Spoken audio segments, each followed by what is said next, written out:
नोएडा में कैसे कल्प वृक्ष उग गया। न सिर्फ उगा बल्कि उसमें फूल भी खिल गया। जहां कल्प वृक्ष में फूल खिला, सोचो वो जगह कितनी आध्यात्मिक और पवित्र होगी, क्योंकि कल्प वृक्ष सभी जगह नहीं ग्रो कर सकता। 14 साल बाद उसमें फूल भी खिल गया है। तो चलिए आज हम आपको वहां ले चलते हैं जहां यह चमत्कार हुआ है। उत्तर प्रदेश में सिर्फ एक जगह ही कल्प वृक्ष है, ग्वालियर में, जो करीब 2000 साल पुराना है। उन सबके बारे में बताएंगे आपको, और यह भी बताएंगे कि आखिर नोएडा में यह चमत्कार कैसे हुआ।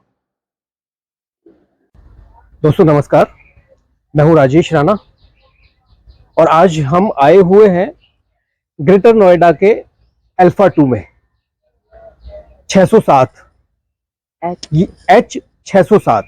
ये उपासना सिंह जी का घर है और यहां हम स्पेशली इसलिए आए हुए हैं कि यहां कल्प वृक्ष लगा हुआ है और उस कल्प वृक्ष में 14 साल बाद फूल खिला है। उपासना सिंह जी खुद एक एनवायरनमेंटलिस्ट है। अपनी जीवन शैली को वो सनातन परंपरा के अनुसार जीती हैं और ये जो वृक्ष है और इसमें फूल का आना एक अलौकिक घटना है। आप मेरे पीछे देख रहे होंगे, आपको फूल दिख रहा है। इसकी जो आयु है वो 14 कल्प है, ऐसा माना जाता है, और एक कल्प लगभग 30.5 करोड़ साल होता है। तो अब ये सब देखिए मान्यताएं हैं।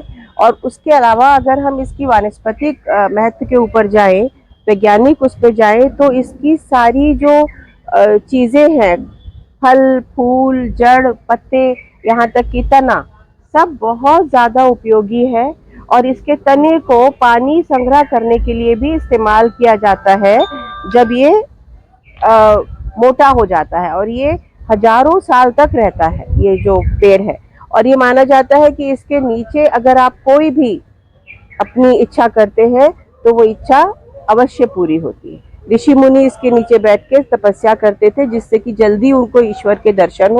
कल्प वृक्ष का अर्थ पुराणों में जो दिया गया है वो ऐसा है कि जिसकी छाया के नीचे अगर आप पहुंचते हैं तो पहुंचते ही आपकी सारी मनोकामनाएं पूरी हो जाए। उसको माना जाता है कि ये कल्प वृक्ष। और अगर हम पौराणिक मान्यताओं की बात करें तो समुद्र मंथन जब हुआ था उस समय जो 14 रत्न निकले थे उनमें से एक कल्प वृक्ष को भी माना जाता है। और ये माना जाता है कि ये जो वृक्ष था अंततः देवराज इंद्र को दे दिया गया था और उन्होंने इसकी स्थापना सुरकानन वन में कर दी थी। तो ये जो वृक्ष है बहुत अलौकिक है और इसके नीचे बैठकर अगर कोई व्यक्ति किसी भी तरीके की मनोकामना ईश्वर से करता है तो उसको शीघ्र ही वो प्राप्त होती है। और इसीलिए जो ऋषि मुनि हमारे होते थे पहले, वो इसके नीचे बैठ के तपस्या किया करते थे जिससे ईश्वर की प्राप्ति उनको जल्दी हो। इसके अलावा अगर हम बात करें इसकी वैज्ञानिक के तौर पर, तो वैज्ञानिक के स्तर पर इसका जो वानस्पतिक महत्व है कल्प वृक्ष का वो बहुत ज़्यादा अच्छा है। इसकी जो पत्तियां हैं, इसकी छाल है, इसके फूल है, इसका जो फल है, वो सब बहुत सारे गुणों से भरा हुआ है। मतलब अगर आप उसकी पत्तियों को अपनी सब्जी में मिला के खाएंगे तो आपको बहुत ज़्यादा विटामिन मिलते हैं। दूध, कैल्शियम इसके अंदर बहुत ज़्यादा मिलता है। और जो इसका तना है वो अंदर से जब पुराना पेड़ हो जाता है तो पोला हो जाता है, तो उसको पानी के संग्रह के लिए भी इस्तेमाल किया जाता है। तो उस हिसाब से जो कल्प वृक्ष है बहुत बहुत सारे गुणों से भरा हुआ है। और इसमें 14 साल में एक बार फूल आता है, 14 साल में आता है। और इसका एक ये भी कहा जाता है, मान्यता है कि कल्प वृक्ष इसका नाम इसलिए है क्योंकि ये 14 कल्प तक रहता है, मतलब सरवाइव करता है।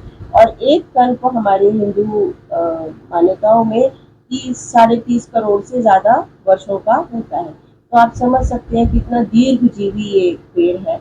और अगर एक पेड़ इतना लंबा जीवन रखेगा तो कितने सारे जीव जंतुओं को, कीटों को, पतंगों को, सबको आश्रय देगा और फल देगा और संरक्षण देगा। तो उस हिसाब से ये जो पेड़ है इसका यहाँ पर होना ईश्वर की चमत्कार के अलावा कुछ नहीं है। साथ में ये भी माना जाता है कि ये हर जगह होता नहीं है, बहुत मुश्किल से ये पेड़ सरवाइव करता है।